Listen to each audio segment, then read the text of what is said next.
Well, good afternoon, everybody. If I could have your attention up here, we're going to go ahead and get kicked off today. You guys help me thank our good friend Tim for giving us a little mood music as we're getting going. We're so appreciative of him. Also, we're so thankful as we're sending out some love for our friends at Chick-fil-A for providing lunch for us today. Thank you guys so much. I know we've got a few folks out today, but for those of you that are in the room, quick show of hands, how many of you is this your very first Lunch with a Leader? Anybody? Wow. Well, welcome. Yes, welcome to you guys. So just a quick background. Lunch with a Leader really started, Mike shared this story before, years and years ago. We tried it sort of in the morning, and we found out real quickly that was, if we wanted more than like me and Mike and one other person to come, we needed to do it at a different time. And so really, Lunch with a Leader, the desire there was if we could take some of the best leaders in our community and pour into them, then they in turn could take that encouragement and influence back into their own organizations and encourage and uplift those folks as well. So we know that represented in this room, we've got business leaders, we've got educators, we've got just a myriad of different organizations and professions here today. And so we're so thankful that you've carved this little bit of time out of your schedule to be with us.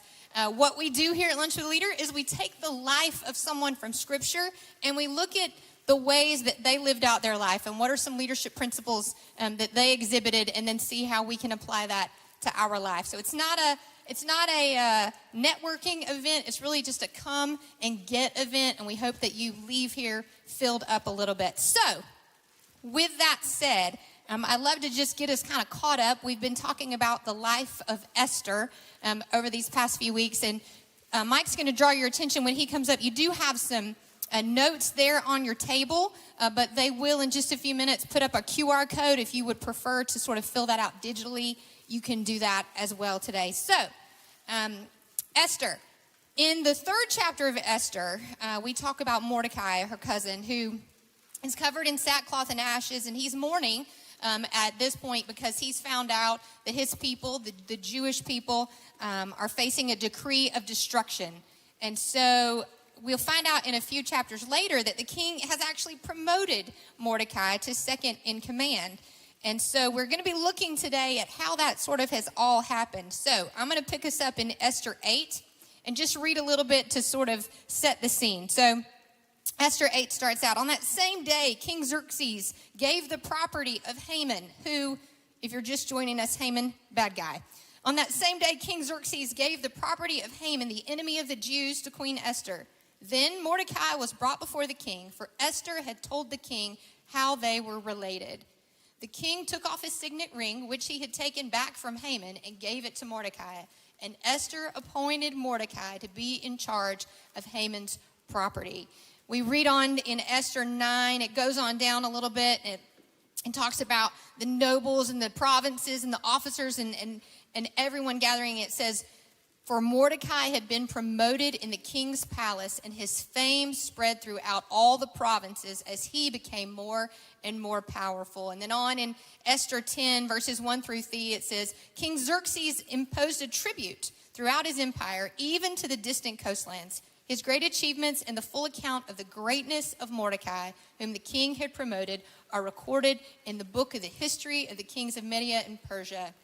And then verse 3 says, Mordecai the Jew became the prime minister with authority next to that of King Xerxes himself. He was very great among the Jews, who held him in high esteem because he continued to work for the good of his people and to speak up for the welfare of all their descendants. So the principle of spiritual leadership is this. In 1 Peter 5:6, it says, humble yourselves, therefore, under God's mighty hand, that he may lift you up in due time. So today we're going to talk about promotion. What happens when we move our way through the ranks? What happens when maybe that happens, it should happen and it doesn't, and you're frustrated? What happens when it happens too quickly? So the first question I want you guys to sort of talk a little bit amongst yourselves, and then Mike's going to come up with our good friend Kevin, is what can happen if we or someone in our organization is promoted too quickly? Take a few minutes to talk about that. And the question's up, and we'll get going here in just a minute. Thanks for being with us.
All right. Well, it is so good to see everybody. Make sure you check in the middle of your table. You've got notes and pens. Go ahead and get those, pull those out. They'll also put a QR code up if you are interested in taking notes on an app. They'll throw that QR code up there and you can take notes, or maybe not, but you can take notes on an app and keep up with all the information. All the notes are on there, and that is a great way to follow along. Well, if I've never met you before, I'm Mike. It is a joy to get to be on this leadership journey with each of you, and we're all trying to figure this thing out called leadership. And we, as Stephanie said a second ago, it's great to glimpse back at great characters' lives and learn the lessons they learned so we don't have to relearn them. So let me ask this. We talked about what happens when you get promoted and you're not ready. How many of you have ever wanted a promotion at work? Maybe in the job you're in, or maybe in a prior job, and you go, now that I look back, I know I was not ready for what I wanted. Raise your hand. All right, what are reasons we weren't ready? Did somebody throw out a couple? When you look back at your journey, what are reasons you weren't ready? Say that again. Didn't know really what was expected. I would say for me it was more that God had something else for me that I didn't even see. Good. God had something else for you you didn't even see yet. Who else? Very good. Hadn't built the network of collaborative partners to get it done?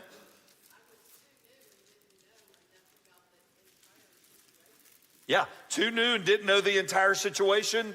Anybody else? You haven't failed enough. Like, you got to fail to learn from your failure. And if you get promoted too quickly, you have to fail. You hadn't failed enough. That just stinks. But it's true, though. It's true. You don't have enough tools. You don't have enough notches in the belt yet, right? I had somebody over here was hollering out. Focus more. Nobody else in here has done that, E. Nobody's ever focused more money than thinking about more money than the job. But it's true because all of us have found ourselves there. This is a great story because Haman has it out for Mordecai. Mordecai keeps doing all the right things and ends up getting promoted to a position. And I think what he learned is stuff we need to learn. So if you got pen, pencil, something to write with, we're going to take down some good notes today. Would y'all welcome up our amazing friend Kevin Scott today? Kevin's going to be up here. Anytime I can get Kevin, it's just awesome. So Kevin, let's talk about this. You live in the business world, is where you spend 90% of your time. How much do you see people promoted beyond their abilities hurt companies, schools, businesses? What would you say?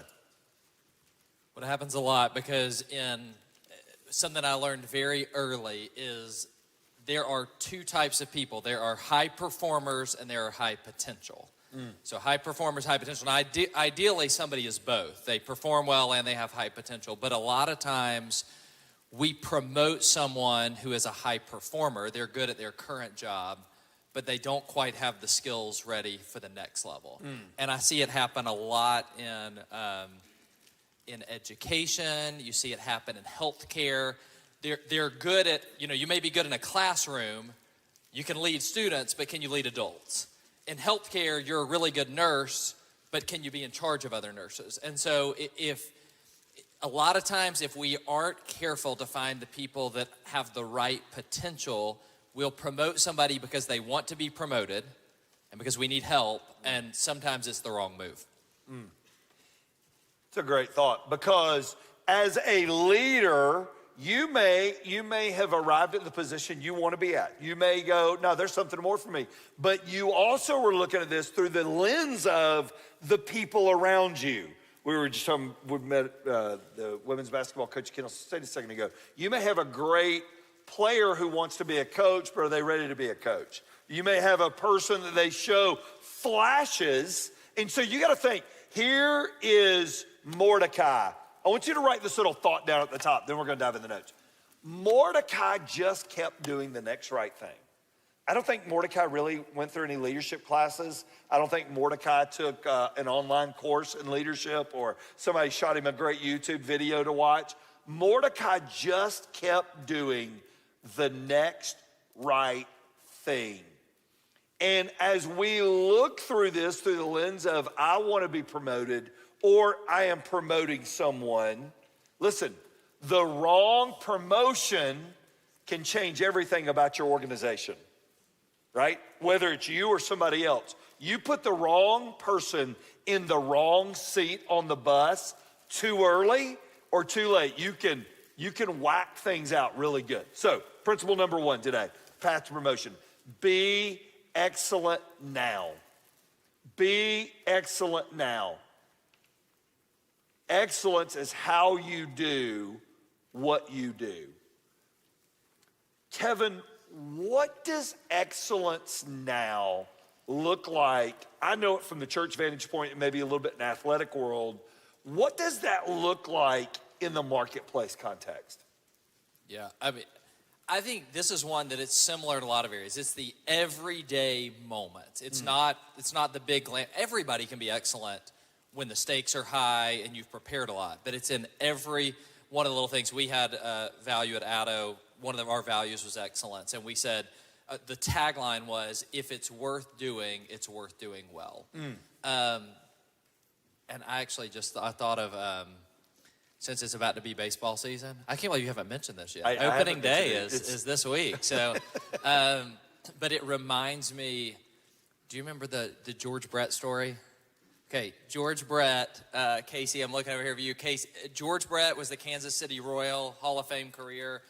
And in his final season, a reporter put a microphone in his face in a post-game interview, and he asked George Brett how he'd like his last play in baseball to go. And you know what everybody thought. Bottom of the ninth, bases loaded, grand slam, whatever it is. And George Brett said he'd like his last play in baseball to go like this. He wanted to hit a slow grounder to second base. He wanted it to be fielded cleanly and for him to be thrown out at first. But he said, when I'm thrown out, I want to be running full speed toward the bag. Because he said, I wanted to be said that I was excellent in every single activity. And to me, that's this reminder that even in the mundane, that excellence is always in demand. What is excellent? Because I think excellence is a word that gets thrown out a lot. What is excellence not? When you think about excellence in the context of Addo or in the context of NorthStar, what is excellence not? It's not perfection. So excellence is not perfection. Excellence is about effort. It's not about outcomes. That's good. And I think when we think about getting promoted, we often think about the outcomes. And there's only so much we can control of those outcomes. What we can control is our effort on a consistent basis. And if you are excellent for long enough, you will get promoted. Yeah, I love what Jesus said in Matthew 25. Whoever's faithful with little will be given charge over what? What does it say? Much, right? When we are faithful in the things that nobody sees, we've used this quote from Ike up here before, the great doors of opportunity swing on little hinges called obedience. When we're obedient day after day after day. I love what Zig Ziglar said, attitude, not aptitude, determine your altitude. It's the attitude, that's a controllable, right? That is something we bring every day to the party. We bring ourselves and we bring our attitude. Crawford Loritz on a podcast, he said this, it was really good. He said, we've got to remember, and I want you to write this in under number one, as a believer, as a spiritual leader, you are there at your organization to add value. You are there to add value. And he said this, he said, if you're not adding value to where you work or the people around you, don't put any verses up. Don't tell anybody that you're a Christian, because really God put you there to add value to the people of that organization, whether it's a small team, big team. But when you meet people that are excellent no matter what they do and what they touch, there's just something different about those people. And I think Mordecai would flash, Mordecai would go away. Mordecai would flash on the scene, then Mordecai disappears in the story. But he disappears in the story just because he just keeps doing the next right thing. Number two, cultivate your character. We're gonna sit on this one for a second. Cultivate your character. Character is who you are when nobody's around. Reputation is how everybody thinks of you. Character is who you are when nobody knows who you are. What are the choices you make? What are the things you do? What are the things you watch? What are the things you listen to? What are the things? That is character. Why? Let me ask you this way. How can we hide our character from people around us for a period of time, Kevin? What are things people do to hide who they really are before it gets, because it does come out? How does that happen? I think it happens a lot of ways. It happens, it happens when we have a lack of accountability in our life. Because, and by the way, the further you get promoted, the more you have to invite that accountability. It's not imposed on you. It has to be invited by you. But yeah, when that doesn't exist, we can put on a good show. We can have appearances that look really good.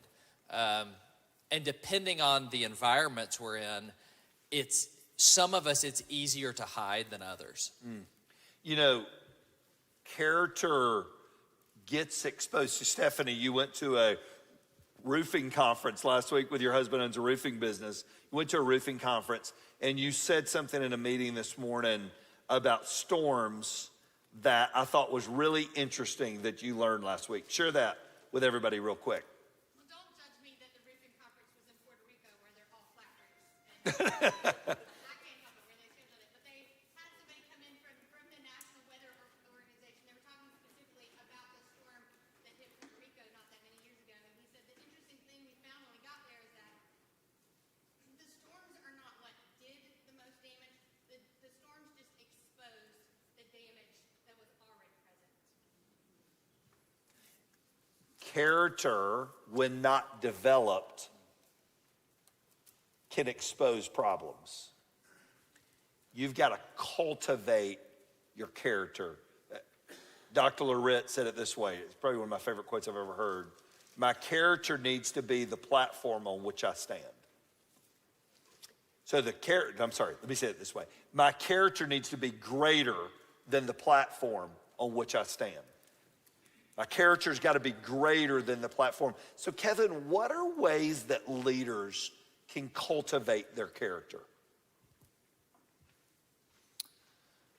Ooh, well, we talked about the accountability piece. So somebody speaking in, and I know we're going to talk about disciplines too, but to me, the character piece has got to be a consistent thing because the gravitational pull away from character is going to be there. It's always going to be more expedient to take a shortcut, to find a faster way, to do something that's feels like it would get you promoted faster. But it's those, to me, it's got to be the daily disciplines. And there's got to be a grounding in faith, because when your primary goal is the approval of others, it's a lot easier to find a way to take a shortcut than to feel confident in whether or not you're getting promoted, what position God has you in. All right, so I want to sit on this for a second.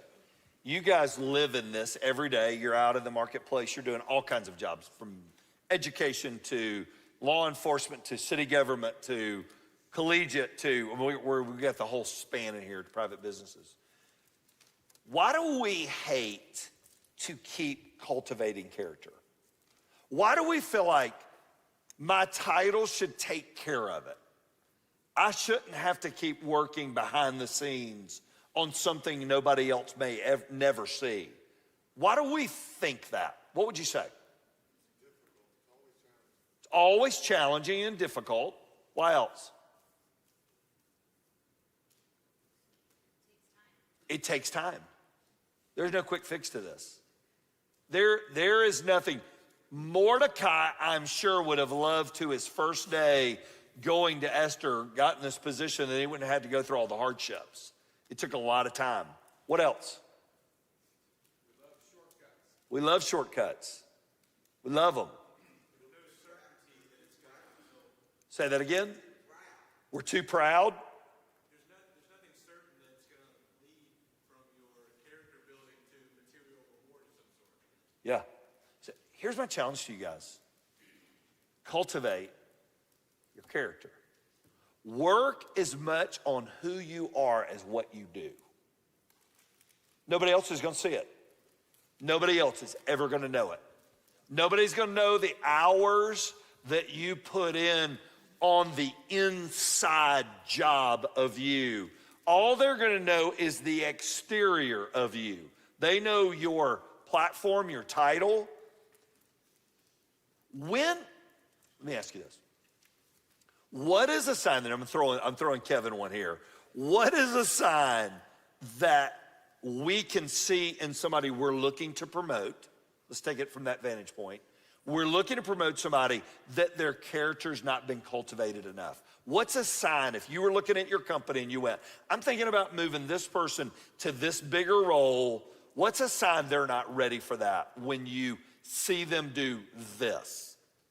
I think the way they respond to challenges or difficulties that they said over here about failures, to me, the way that they treat people when they're under stress, the way that just those pieces that don't show up in the job performance, but they show up in this performance. I know, people often, if you're trying to get a job at Chick-fil-A corporate, people complain a lot about how long that interview process is. But Truett used to say, like, he would have dinner with people before they hired him because he wanted to make sure, I want to be able to do life with this person. And I've heard some great people doing interviews thinking about how do they, they'll take them to a restaurant and see how they treat the waiter. Yep. I think we may have told this story before, but there's one Chick-fil-A operator in Colorado that has a 3-step test for when he's hiring or he's promoting.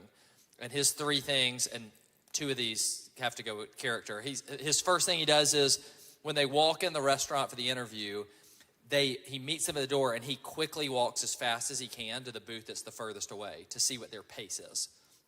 The second thing he does is he gives them a pen and some paper and says, I'm going to share some things with you. He doesn't expect them to come with it, but he wants to see if they have a desire to learn when they do it. But what I love is this, at some point during the conversation, he'll inadvertently knock the pen off the table and see how quickly they reach to pick it up. Wasn't that fast? Wasn't that That's good. I don't want people judging me, all right? But, Yeah. he's trying to uncover, and that's an initial interview, but I think when you're looking at promoting somebody, I have promoted high-performing jerks before. Yep. And it never pays off. It doesn't pay off long-term, and so we've got to look for those character attributes. It's so funny. Rick Warren at Saddleback used to always say he would take somebody out to eat and to see if they were nice to the waiter or waitress. Because he said, if they will be kind to that servant, they'll be kind to servants around your organization. But if they're rude to them, how many of y'all have ever been out to eat with somebody who was so rude you were embarrassed? Raise your hand. Isn't it crazy? You're like, I cannot believe they just said that to that person, right? How many of y'all would go, somebody's probably said that about me before? All right, raise your hand. All right, move on to number 3. Here we go. All right, establish daily disciplines, which go to cultivating character, right? Establish daily disciplines. Loritz, and he just said this, and God, this was just this morning I heard this. When my passion for obedience eclipses my desire to be successful, I'll be ready. When my passion for obedience eclipses my desire to be successful, then I might be ready to be promoted. Am I okay being obedient? And here's what disciplines are.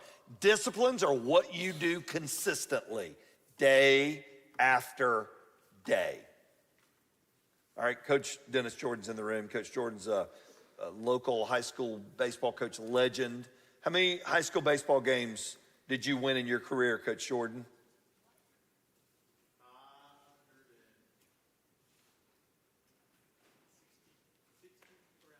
560 in a 20-30 game season. That's pretty good, all right? That means he's old. All right, that's number 1. That means he's old. But number 2, it means he got a lot of wins while he was coaching.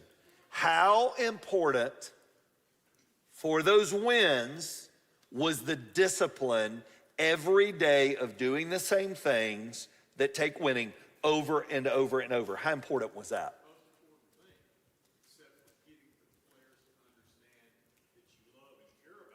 Yep. Once you sell the aspect of that you're going to love them and care for them, and yet there's going to be hard times, they'll jump in and join that consistent thing every day. You had to have a consistent thing on Monday, a consistent thing on Tuesday, a consistent thing on Wednesday.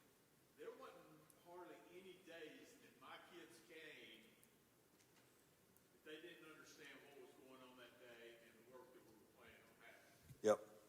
It's so funny. Nothing changes from high school athletics to life.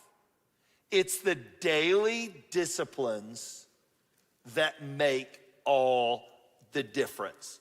Kevin, what are some daily disciplines that you've seen great leaders put in place? You get exposed to a lot of great leaders.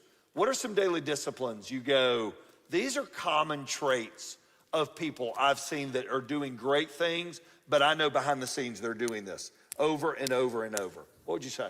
Yeah, a few come to mind, and I'm embarrassed because I don't do most of these well, but I think the people who are really good leaders, there is some kind of a learning component, whether that's reading every day, it may be different forms, but there's some kind of a learning. There's some type of gratitude that they have a system for that to make sure they are, whether it's the beginning of the day or the end of the day. And then there is time that they're developing and getting better. We used a lot of Chick-fil-A stories today, but Tim Desopoulos, when he was president of Chick-fil-A, up until he was president, he had what he called library day every month. It was his day just to learn. And when he became president, they asked him, are you going to cut back on those because of your time? And instead of cutting back, he doubled them. He went from 1 to 2 days a month because he said it's important. If the rate of growth outside of the organization is exceeding my rate of growth, then we're going to be extinct. And so I think that's good. I saw Brian Dodd over here. Yes. He's got a million great things, but I know he loves Coach Saban. And Coach Saban always said that you will either endure the pain of discipline or the pain of disappointment. So the pain of discipline or the pain of disappointment. Discipline is initiated by you. Disappointment is initiated for you and to you. So you really get the choice of whether you're going to make the steps and do it or whether somebody else is going to do that for you. So, one other just thing, I think I love how you tee this up by asking what are things people can do. When I think about discipline, I often think about cutting things. Like, I need to really get disciplined. Spring break is next week. Can I lose 6 pounds this week before we, what do I need to cut? But I'm serious a little bit. But we really need to be thinking about what are the things that we can add? What are the things we do? Not just what we should not do, but what is our aim? What should we be doing? Brian, and I'm glad, it was so funny as I was just sitting here looking at you, I was talking to Kevin. You study great leaders. You send out not podcasts, but tons and tons of blogs and things about great leaders. What are some disciplines that you've noticed in the great leaders you've studied, you've read, you've learned about? What are some of those, Brian? Well, for this environment, I'll keep it in the context of spiritual leadership. The daily discipline of starting your day with a quiet time easily is the great separator between, we'll say, successful and unsuccessful leaders.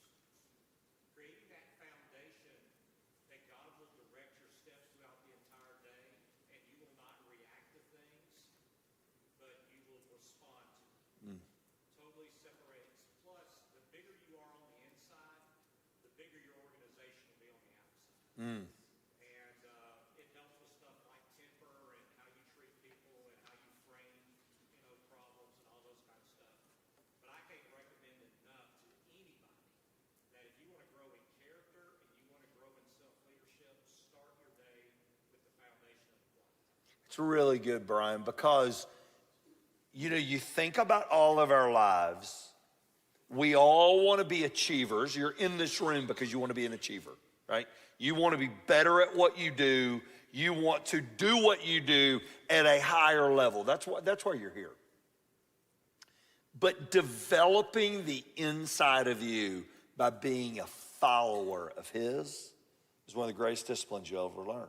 Because that's where, Paul talks about, and put on these things, right? Let these things, tender-hearted mercies. We're about to do a brand new series here at NorthStar starting in 2 weeks, and we're going to be talking about the things that we put on in life that we need in their daily disciplines. Their daily disciplines. Craig Rochelle at Life Church, he said this: great leaders do consistently what poor leaders do infrequently. Great leaders do consistently what poor leaders do infrequently. The one lesson I've learned about great people, and I don't care the industry, I don't care what it is, I really don't. They just do the right things over and over and over, and they just have a discipline that's amazing. Whether it's study, reading, writing, thinking, whatever it is, they're not haphazard about it. And it's a crazy thing. Number 4, be confident in who you are. Now, Tim Elmore would say one of the great paradoxes of leadership is the balance of confidence and humility. So, Kevin, how do we remain confident in what we do, but remain humble while we do it? How do we do that?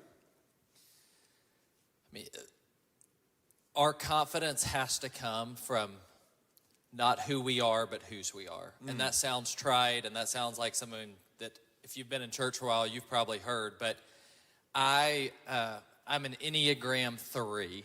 Anybody done the Enneagram in here? Any 3s in here?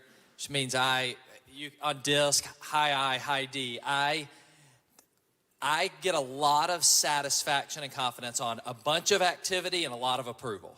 So with the more I'm doing, I'm better at being a human doing than being a human being. So I feel often really good when I've gotten a lot done. And oftentimes it's because I'm looking for affirmation externally. And when I am most effective is when I am most clear in my confidence of my standing with God. I'm reading this book by Henry Nouwen called Life of the Beloved. And it just talks about that nothing I do will make God love me any more or any less. And that is not an excuse to not do well. It's just a reminder that I can be confident because God loves me regardless. And then it starts from a place of being humble enough to go and serve other people. You know, it's so interesting because you think about Mordecai. We don't know a lot about Mordecai. We don't know what Mordecai scored on his disc. We don't know what he scored on Enneagram. We don't know that he had ever heard of them, which he had not. But anyways, but Mordecai was confident enough to do the right thing. He was confident enough to sell out a plot against the king, knowing it could have cost. Remember, there was a pole set up for Mordecai to be killed on, not for Haman to be killed on. Haman set it up for Mordecai. Mordecai just did the next right thing. There was a confidence there. I want you to look at this little out. Self-confidence is being comfortable in your own skin around next level leaders. It's knowing, I want you to write this little thought down. It's knowing that God put me here for a reason bigger than me. That's your confidence. God put me here for a reason bigger than me.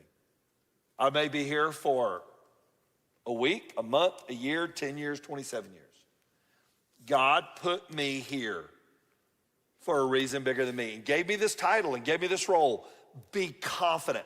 What happens when we're not confident in that role and we show up in an organization? So let's say you have been promoted and you are struggling being confident in who you are because you feel like you don't belong. So let's just lay a great framework. Karen Gordon says this in 3 Chairs. There are always times we feel like an imposter. We feel like if people really knew who I was, they would take my title, they would take my job, and they would take my role. How many of y'all at some point have felt like an imposter in your job? Raise your hand. If you haven't, other people think you are. All right, and so we've all felt like imposters. I feel like it all the time. And I've been doing this job a long time. And I say this joke to NorthStar all the time. One day, a real pastor's gonna show up and people are gonna go, so that's what it looks like. We've been stuck with Lynch all these years because I'm just sort of a washed up youth guy who should have got in coaching probably, and I just ended up doing this. Be confident in who you are, because if you're not, Kevin, what can you do to your team and what can you do to your organization? Yeah, you do. When I'm not, as a leader not confident in who I am going to change based on certain opinions or popularity, and I'm going to be seeking affirmation from others. And that means I'm not providing it to them. And then I'm going to be surrounded by a bunch of people who just tell me how great I am all the time. And that's a very dangerous place to be in. I love what John Maxwell said. When the leader lacks confidence, the followers lack commitment. They are not following scared. People are following confident. I remember years ago I had on the podcast, I had on Jimmy Dykes. Jimmy Dykes is a great ESPN and basketball analyst. He was a great college basketball coach. But I was saying, all right, who's your favorite coach and why?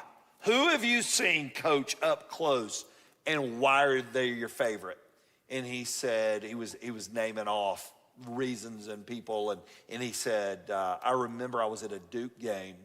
They were down by 25. before half. All right, so number one, doesn't happen a lot.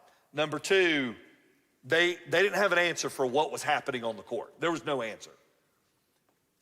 He calls timeout to stop the bleeding. Players come to the side, and he said this to his team. I don't know an answer yet, but hold it here. By the end, if you can get us till halftime, not being down any more than 25, we'll win this game in the second half. And the players held it. They went to the locker room. He figured out what they were doing, came back out, said it was biggest comeback in Duke history. Came back and won the game second half. And he said, if I hadn't heard it in the huddle, I wouldn't have thought much about it. But the players so believed in his confidence, they would figure it out. They figured it out and they won the game. Now, if you interviewed Krzyzewski, you might have gone, I was just making up stuff at halftime. I have no idea what we did. I don't know what Krzyzewski would have said. But I know this. They were confident in his confidence. When we don't have confidence in leadership, we destroy those around us. Mordecai was like, well, God's given me this mantle. God's given me this responsibility. I'm going to be confident in what he gave to me. I'm going to be confident in that. And confidence and humility are the greatest blend of a leader. It's the greatest blend. Number 5, have a major backbone. It's just so true. Have a major backbone. Backbone is the grit to say no to things that violate your values without apology. It takes guts and grit to lead. How quickly can you be in an organization, Kevin, when you know there's no backbone? How quickly can you sense it and see it?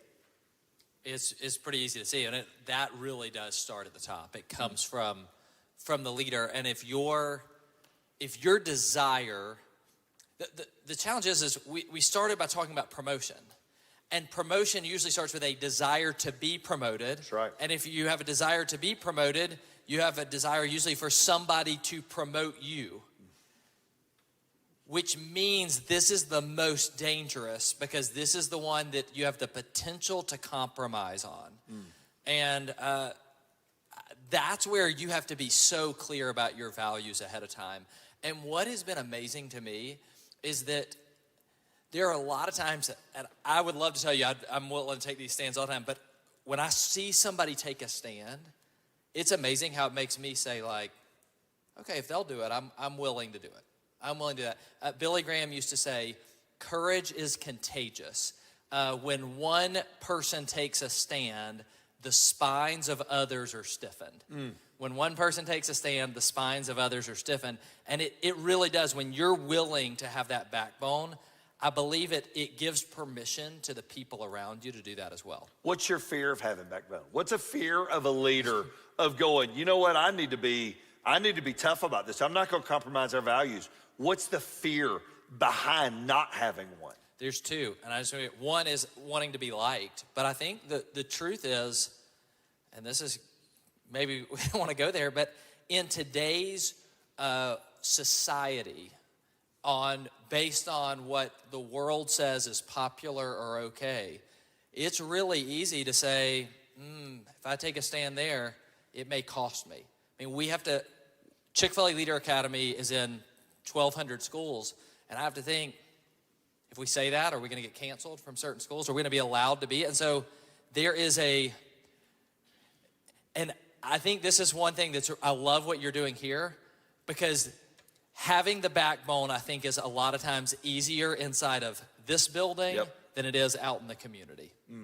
And so in the business world, this can cost you. You know, I remember hearing a guy named Jay Strack say something years ago. He said, it's never right to do what's wrong, and it's never wrong to do what's right. And that's true. It's true in the world we live in, but it's scary to do what's right sometimes. And it may cost you friends. We've got a good friend in the room today. Growing up, peer pressure was not a big deal to me. I really just was not worried about what people thought of me growing up, but I did worry about what they thought of my kids when I was being a parent.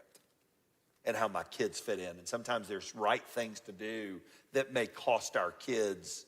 And do we have the backbone to do what's right for them and say, no, you're not going to that, or no, you can't be there, or no, I'm sorry, that's not going to work. But everybody, I'm sorry, we're not doing that. Backbone is huge everywhere. And here's what I would tell you guys. Where you are and what you do is not an accident. That's why we're in this room. God, in the strategic placement of time, knew who you were, gave you the gifts, the abilities, and the talents that he did, and put you there for this time and this season.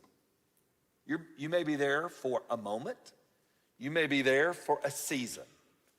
I'm on a week-to-week contract at NorthStar, right? And so I may have been up last Sunday, may not be up next Sunday. All right, it's the way it works.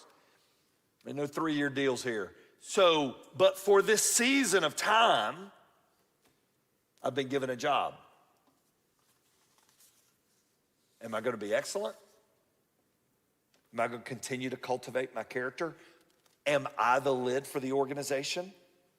Am I the reason we can't grow past where we are because my character can't sustain it? And so God says, well, that's as big as the church can get because that's as big as the leader is. Y'all see what I'm saying? You aren't an accident. I believe God, in his omnipotence and in his sovereignty, put you there. He put Mordecai there. Changed the whole nation. Every Jew could have been killed if it weren't for Esther and Mordecai. Maybe God put you there for such a time as this for a reason bigger than you. And today, as you think about promotion, not maybe of yourself, maybe there's a job out there you see yourself in one day, which is awesome. It's great. But am I doing now what I want to be rewarded for later? You know, I think sometimes we just want the promotion. We don't want to have to do all the work. We just want the promotion. I don't want to pay the piper and do the grind and do the work. I just want to get the job. Last week I was in a Bible study across the street with a bunch of men, and we were talking about the minor leagues of baseball. A kid gets drafted, and they're this big thing coming out of high school, and they send them back to the fields with no name on their jersey, on the back fields, because why? They got to start over and earn their way up. You don't just get promoted to the big leagues. You got to earn your way. Can I just, one thought, just as you're sharing that, I'm thinking about the fact that if we want to get promoted, somebody else has to do that for us. You know, a boss or another person. And to me, what was convicting as you were saying that is, I also want to challenge the leaders in this room to get in, when you're in a position to promote somebody else, to do that. And a lot of times we think about promoting being like the next job up, but some of it is promoting being their advocate, being their supporter, being their encourager. And I think about, I wouldn't be here today if it weren't for other people who lent their credibility on behalf of me to promote me. And I think just as we leave, thinking about our own desire to be promoted, at the same time, the opportunity and the responsibility is for us to promote other leaders to get to where God has them to be. That's so good.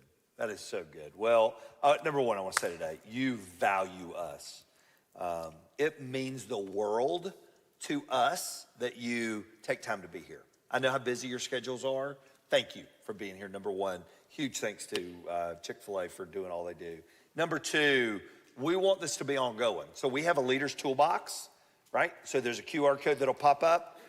If you go, man, I would love to get some highlights of this lunch. And it's just a downloaded email you can do. You can sign up at that QR code if you want that. It's a great little, goes out once a month. That's all you get. We don't do flyers. I'm not inviting you to man a parade anywhere. Or this is a come and get event. But if you want to add value to your leadership, that is a great way to do that. But I'm going to say this, and I typically don't plug this, but I'm going to plug it today because it fits this perfectly. Today's episode that released on the podcast that I do with Dr. Crawford Loritz on authentic leadership would be a good hour of your time. Because this, literally what we talked about today, you're going to think, oh my gosh, it was like they recorded that this morning for this, and it was recorded 6 months ago. But it's worth listening to on drive time, and it's Linch with a Leader. If you ever go to that, you can. There's some great episodes that are coming out, but that one is a gold standard. You will see. I'm not getting you on there for me, or I will add no value to this episode. He adds tons and just bleeds wisdom all over it. Our next Lunch with a Leader will be at the end of April. I think it's the last Monday of April that our next Lunch with a Leader will happen. Ludell will send out a note to everybody. You'll get a note April the 22nd. So I hope you can make plans to be there. Let me pray over us and we will go. Father, what a joy to be with great leaders. Now may we go into the spaces and the places that you've put us. And God, may we excel today. May we excel in the mundane. May we excel in the shadows. May we do the things that got us to where we are. And Father, may we honor you by doing all of them with excellence. Whether somebody's watching or nobody's watching. But God, you're watching. May we give you our best today. And may we lead like Jesus. And that is my prayer. And I pray it in Jesus' name. Amen. Thanks everybody for being here. Have a great day, everybody.